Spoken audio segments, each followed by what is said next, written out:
As you can see right there, it's a decent amount of vertical scarring. Can't get above 100. What is up, y'all? I'm Benjamin Outdoors, and this is my channel.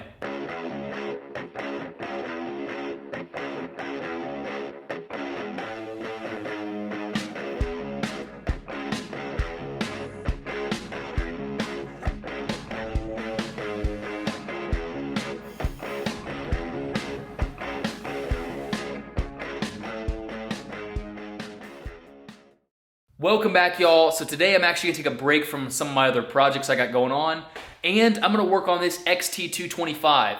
So this thing I actually got on a trade for my Ninja 250, the one that I turned into a cafe racer, and I really couldn't, I was having a hard time selling it, so this guy wanted a trade, and so I was like, sure, heck, why not? I like dual sports, and even though mine was in perfect running condition and this thing had a few issues, I was like, you know, this thing is super cheap to work on, it's super easy to work on, and it'll probably retain its value for many, many years to come because it's an air-cooled 225. I mean, people constantly want these things all the time. So it might not be a super high dollar one, but I know the value is there if I want to sell it. So I actually found that there was low compression on it. It does run, it just takes a while to warm up because if you try to ride it before it's like fully up to temperature, it wants to bog down and shut off. But once it warms up, it's perfectly fine. So it's got like 90 PSI in the cylinder. So I actually got a rebuild kit, an entire top end kit, the jug, the piston, everything for 60 bucks. These things are just super simple, and I should be able to rebuild this engine within an hour or two maybe. We'll see how long it takes me. I'm gonna set up a time lapse, and then I'm gonna yank this motor out, see if I can get it done in a decent amount of time.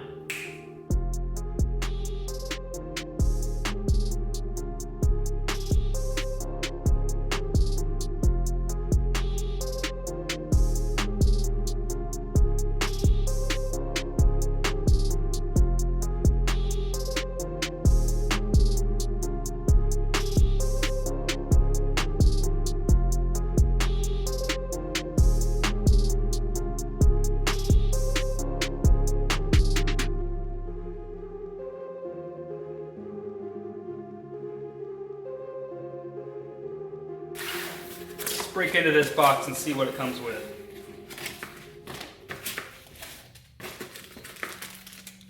Gaskets, RTV, thread locker,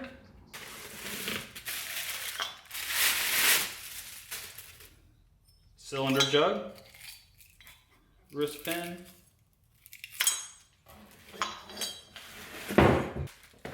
and piston rings. From China.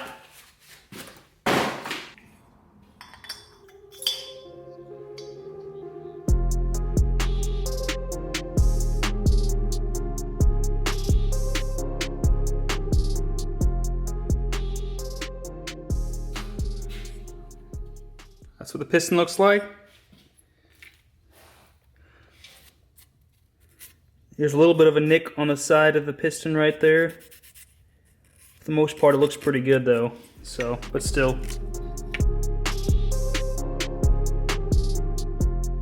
I pulled the jug off.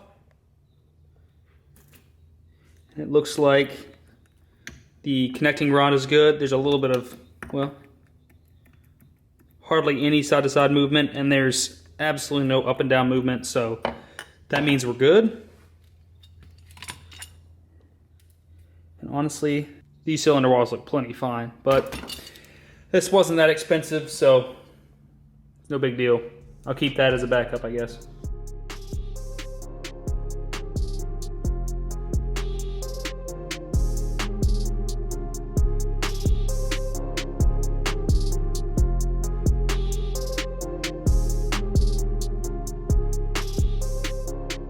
So the oil rings, you got one is over here, and then the other's over here, 180 degrees out.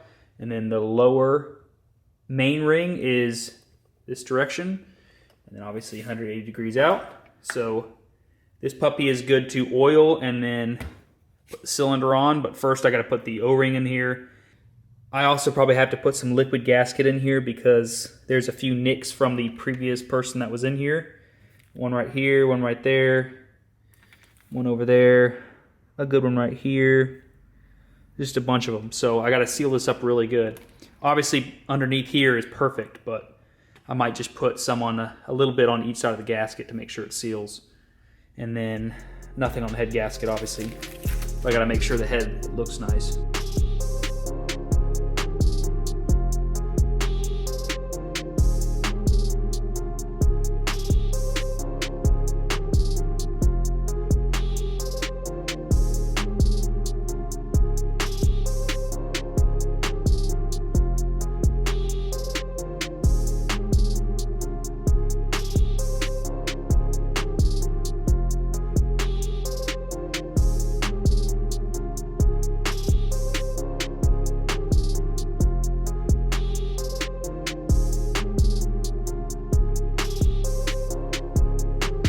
Looks great.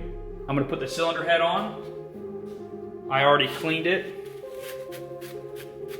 I'm not gonna resurface it because there's no need to. It's just cleaned up really nicely and throw it back on.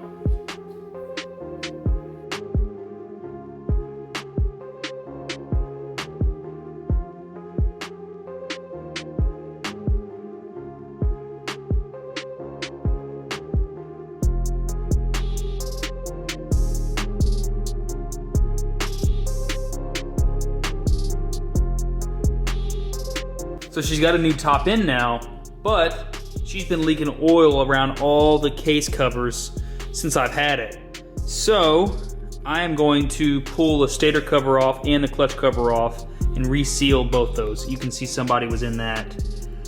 You know, somebody's already been in this multiple times, I'm sure. I don't think that the main cases are leaking. So I'm assuming not, because there's a bunch of oil leaking out of here. So I'm just gonna take the stator cover off, clean it all off, reseal it, and do the same thing to the clutch cover, and then put it back on the bike and see how she runs. Hopefully I don't have to split the actual cases because that would really suck, but let's do it.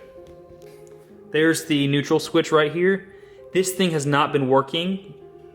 On the bike, it just shows the neutral light always on. So if I can figure out what the problem is, that would be nice. So I don't know. I'm gonna pull the stator cover off and see where it goes.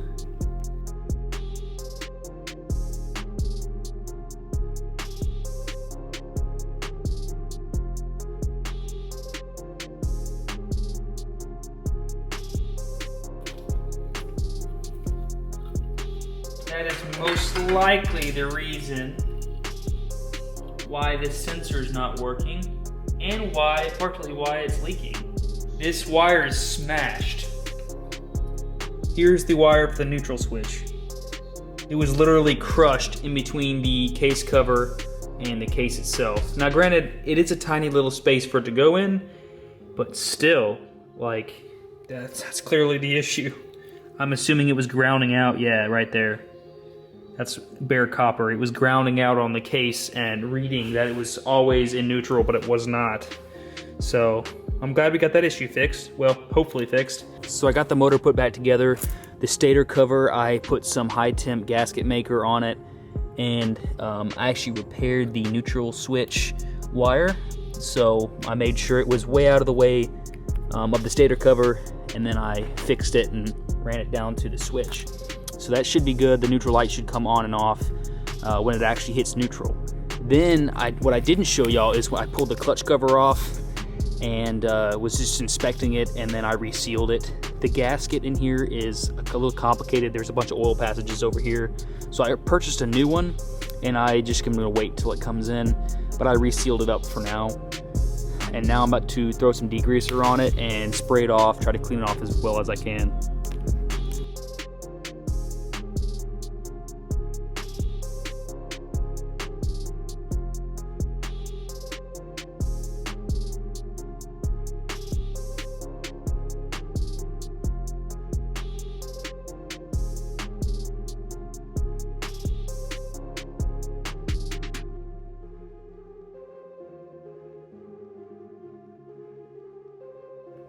gonna be the first startup after the engine rebuild. Fingers crossed that it runs well. Choke, key on.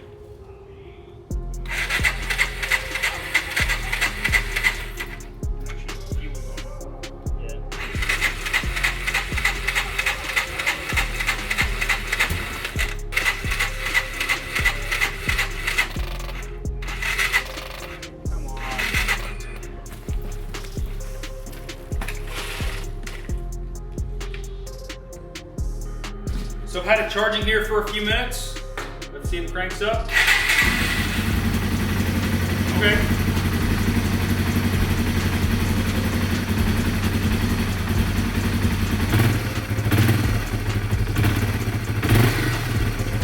It's not bogging down when you kind of blip the throttle, which the other cylinder and other piston was doing until it was completely warm. So, that's a successful rebuild.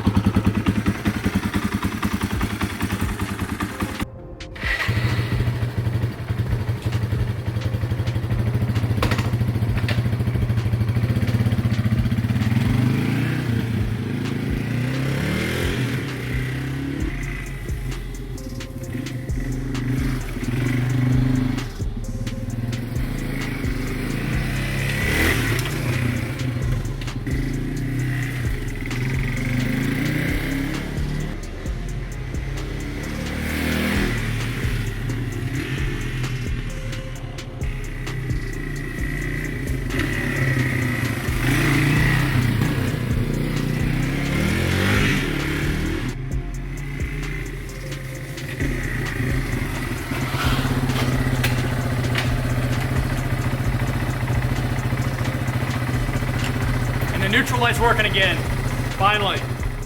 I hope y'all enjoyed that rebuild video. If y'all want to see more content from that bike, let me know in the comments.